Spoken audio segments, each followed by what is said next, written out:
Mobility part 2. So if you recall from the last post, we got 2 causes, smushing and twisting. This post is all about twisting.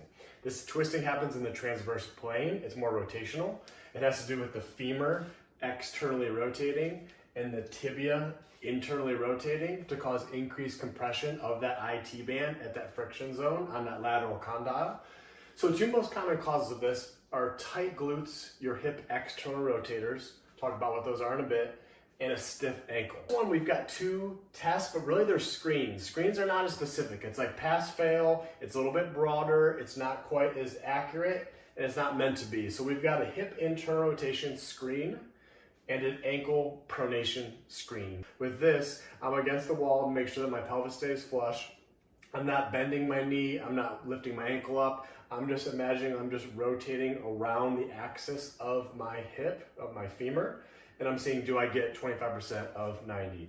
If I do, great, move on. If not, fail, and I got some stuff that we can work on. So the screen for the ankle is 3-finger test, 3 fingers away from the wall. We're gonna take a washcloth, and it's about the width of 1 finger. Again, this is a rough estimate. And what we're gonna do is we're gonna place the foot in eversion. And if you don't have a foot that doesn't evert or it's stiff, you're gonna have a hard time with this. You're gonna fail this test.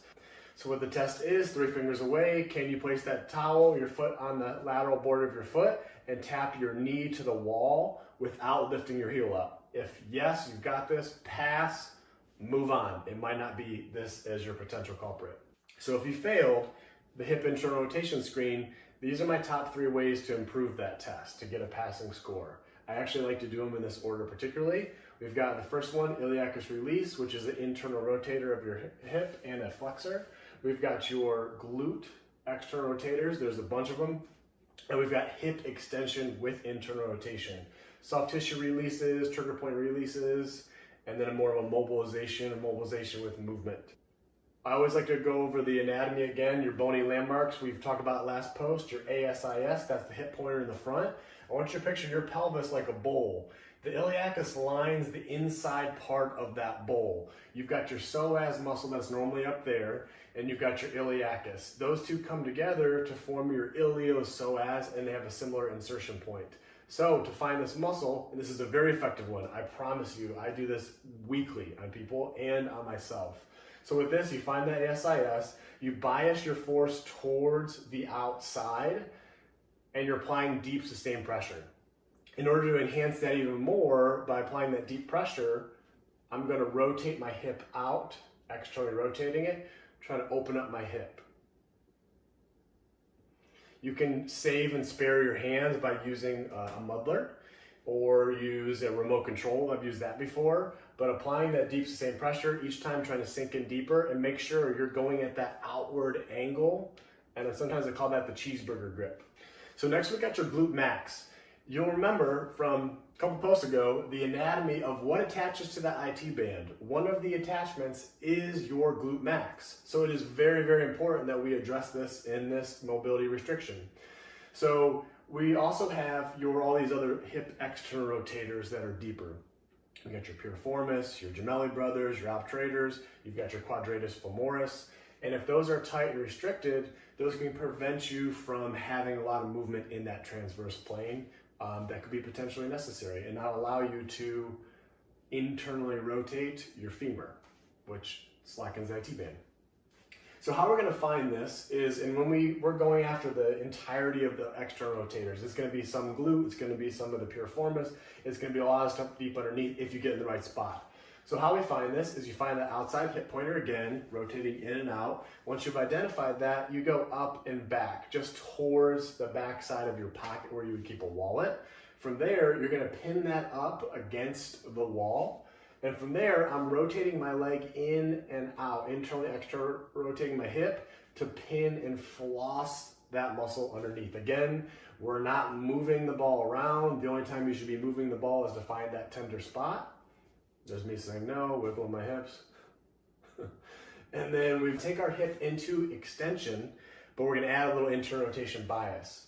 So how we're gonna do that is you're gonna kneel down, draw my belly button up and in deeper towards my spine, tuck that tailbone down. That's a posterior pelvic tilt. And then from there, I'm translating my entire body forward after I bias the hip into internal rotation. Each time I might be going a little bit more into that internal. Now I don't have a whole lot of internal, I have retroverted hips, so this is a lot for me. Make sure you're not getting a lot of hip pain or pinching with this, that's not the intent. Why do we have the ankle on here for this? Well, the knee is stuck between the hip and the ankle. We talked before about silent culprit, noisy victim. The noisy victim, that's the outside of your knee. The silent culprit, that could be an ankle, what I talked about before, an ankle eversion issue, or it could be at the hip, and the knee is just stuck in between, and that's where we're getting all that increased friction. That's where our problem is above and below. So that's why we look at the ankle. Believe it or not, what is very detrimental or can be detrimental in a lot of our knee injuries, ACLs, MCLs, meniscus, is this valgus. This is a very heightened example of what I'm trying to, the point I'm trying to make. When we get this valgus, which is where the femur internally rotates, adducts, the foot pronates.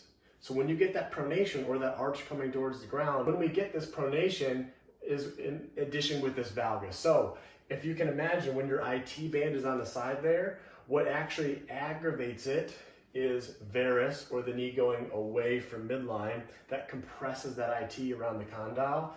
When we go into this valgus, even though this is a very extreme example, it slackens the IT band, so it puts less pressure. So we're not saying, well, I want this when we run, but we need some of that natural force to happen, because that helps to slacken. So if you've got a foot or an ankle that's stiff and doesn't pronate at all, that's going to lead you to more susceptibility of that stress on the outside of your knee. So this is one of my most effective treatments that I'll do in the clinic with patients, but also you can do it on your own. It's not easy, but it can be done, and it's important to know.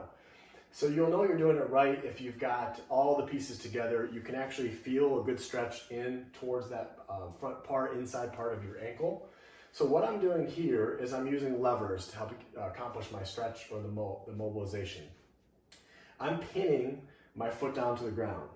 So you'll notice if this is my left leg, I've got my right hand hugging my heel, the calcaneus bone.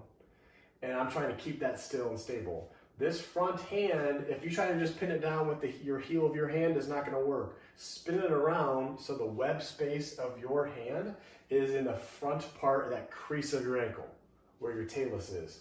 While I'm pinning that down, my job is I'm leaning my force down, my leverage, and I'm not allowing that to move. Next, this is where it all comes together. I'm going to externally rotate my hip. I'm driving my hip away, I'm abducting it, and what that's actually doing is that's helping to pronate or evert that heel. And so this is helping to accomplish that. So I'm pinning that down. I'm going to be using my arm to also help to push and get a little bit more out of it. So that wraps up the first part of this series about mobility. Next is going to be strength issue or stability issues, weakness in the chain that could potentially be leading to this syndrome. And then finally, it's going to be that running form, which is my favorite. That's where it gets a little bit more technical, but that's my job, is to try to simplify as much as I can. Questions? Drop them below.